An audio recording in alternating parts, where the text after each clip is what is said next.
Okay, so malam ni actually saya tak cukup protein. Nak cukupkan protein, okay, memang saya akan ambil yang paling mudah. You tak boleh ikut guys sebab ramai dah buat tapi telur tu meletup kat dalam ni, okay.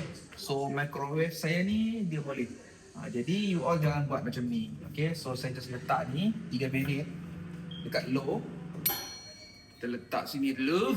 Kita tengok kejadian dia. Tengok perfect kan. Guna microwave je untuk masak telur.